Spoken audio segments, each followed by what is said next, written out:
Can I then use an example of a song? Say, for example, Waiting for My Real Life to Begin, how you've emptied the room, you're ready to start.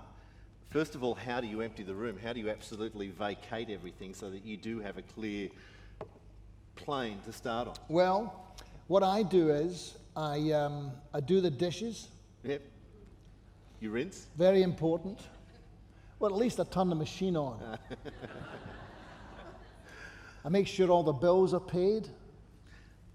And I practice some scales and some chords on the guitar. Really?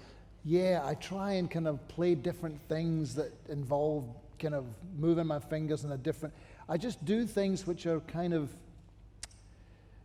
They're not it's mechanical in a way. So it's really just going over, say, a minor scale or a major scale or a pentatonic scale. And because I'm still trying to learn how to play the guitar, which is a lifetime's, many, many lifetimes' work. But then I try and just be in a room for 20 or 30 minutes and I do nothing. You just sit there for half an hour and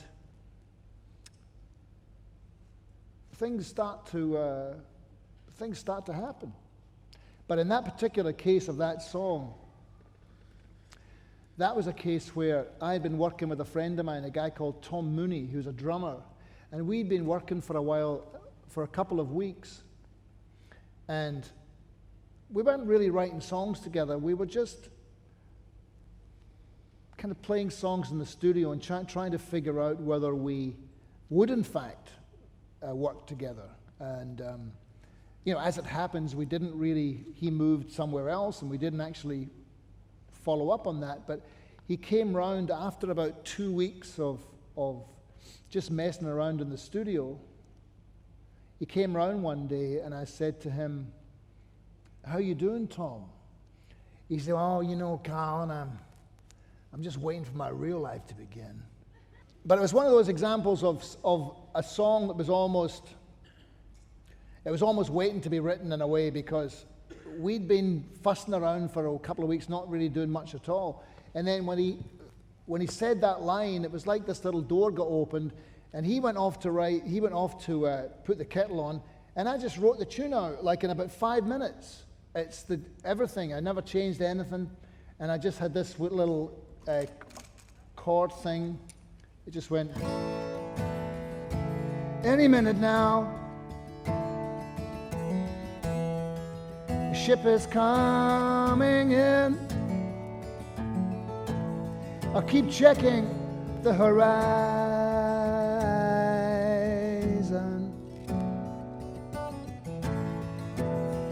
I'll stand on the bow, feel the waves come crashing down, down, down on me." And you say, "Be still, my love, open up your heart, let the light shine in. Don't you understand? I already have a plan. I'm waiting for my real life to begin." And so on.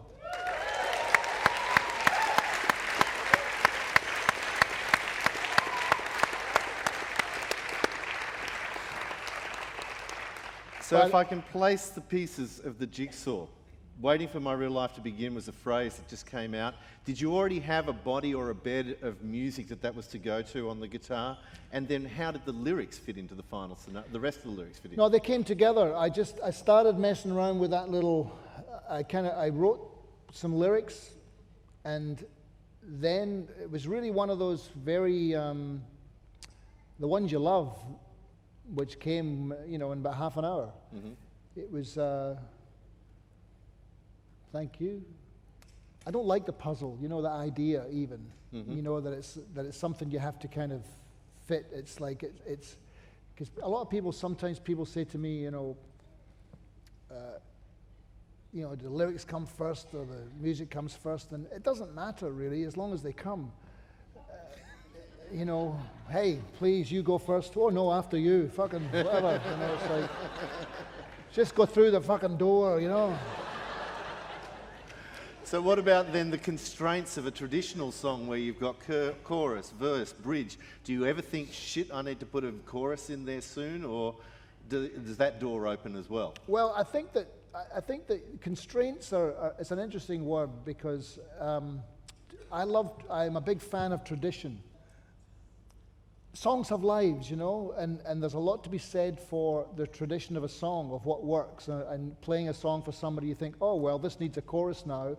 And it's a natural thing because there's a natural life to a song. Sometimes, you take a 3-minute pop song, for example, that just for an example, the Beatles were the experts. They're really my heroes in terms of songwriting and basically in terms of everything to do with pop music. They're it for me. For me, there was the Beatles, and then there was everybody else. And they were masters of where the song has its own life, and not in a really.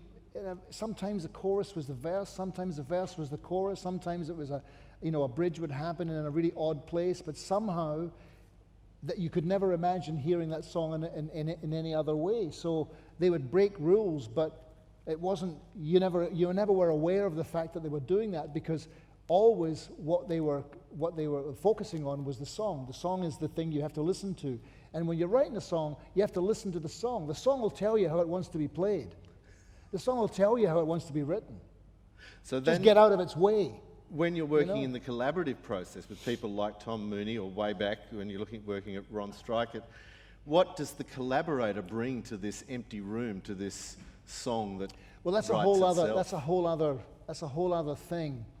I've met maybe 3 people in my life where they just opened a creative door in my brain and expanded my songwriting horizons, if you like. Ron was the second person that I'd met. I met another guy before that, a guy called Gate, who wasn't who's nobody has heard of, but he played a beautiful 12-string guitar at open tunings, and it was just like it blew my mind in terms of song structure and melody and so forth. It was very open, basically. But if you take, say, the song Down Under, which is a good example of a lot of things, but Ron, he had a little cassette tape full of musical ideas, and they were very raw, and he had one idea which was just a little percussive thing, which was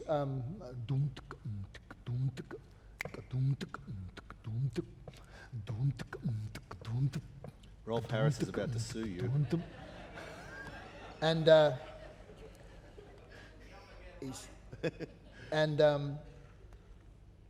and it had this little bass riff which went and I fucking loved it. It was like I used to drive along with it in the car going, this is, and then I had this melody, I had this one line in my head which was living in a land down under, and so I would just sing that all the way home, and then I sung it over this thing, and so in a way, the collaborative thing with Ron was that we never ever sat in a room and wrote the song. That was his bit. And I went home, and again, so I'll try to pick up this guitar. The next day, because the original melody was...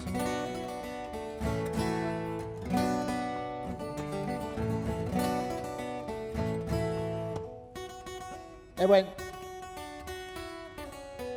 which was the original melody. which, when we recorded the song, Greg, who played the flute in the band, instead of playing that, played, oh fuck.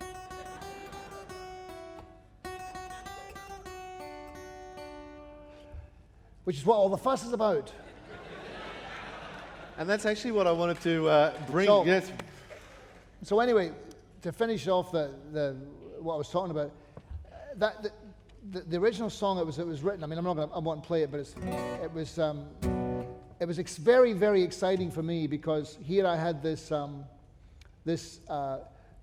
that just went.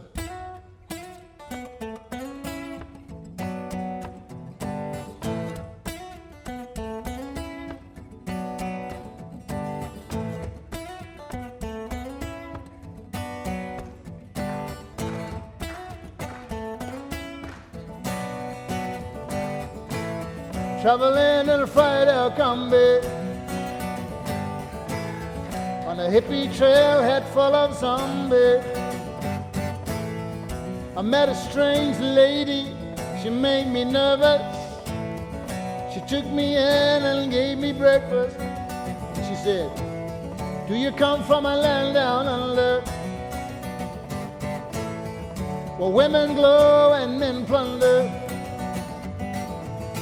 Can't you hear the thunder? You better run, you better take cover."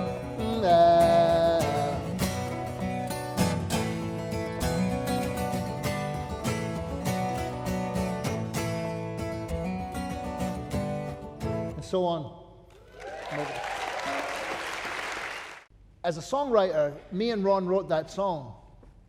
But when we wrote the song, there was no band, so therefore there was no flute line, and the flute line is 4 bars long. So, and I know Greg. I've known Greg who played the flute in the band. So, when he played that line, he had no idea what he was playing, for one thing, because I know he didn't. And it reminded him of something. But what in fact happened was there's 4 bars. And the first line goes ba da da la da da da ba da ba da ba ba ba ba da ba da, and the original line was ba da da ba da da, and that was originally played on the bass, and which is not a fantastic instrument to play that line at the start of a song. If you're taking, because we didn't really know. We're in the studio, so. As with Who Can It Be Now, with a saxophone, bringing the saxophone up the front of the song, because when we used to play Who Can It Be Now in the pubs, that line ba-da-ba-ba-ba-da never appeared till halfway through the song.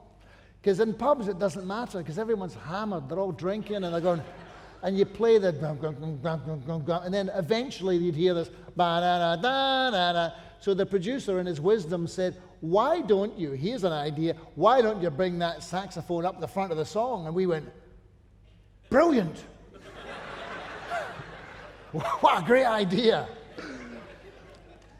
So the flute line ended up playing the bass line. So instead of it being ba da da da ba da da ba ba da da da da da da da da da da, Greg plays da da da da da da da da da, and there it stayed for like 27 or 28 years, virtually unnoticed until somebody mentioned it. And then, interestingly enough, EMI got sued by Larrikin Music Publishing and me and Ron, the songwriters, who had nothing to do with actually putting that line in the song. So it's very weird to be sitting 30 years later having to answer for something that you had nothing to do with in the first place.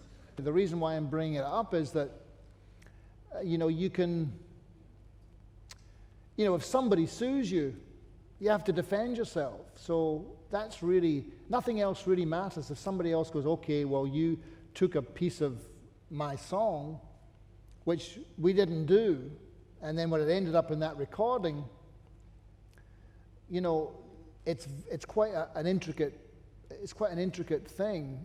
But at the end of the day, you have to defend yourself, which is a very expensive process. And so far, the judge ruled in their favor. So we're appealing it, and that has yet to be seen. The result of that has yet to be seen. But the ramifications for this room are immense, because it's not just you, and it was pointed out earlier on that, if the French national anthem is still under copyright, the Beatles should be very worried about All You Need Is Love. I don't think they're worried. It's George I Martin. don't think they're worried then. I don't think they're worried now. I think they were worried then, but I don't think they're worried anymore.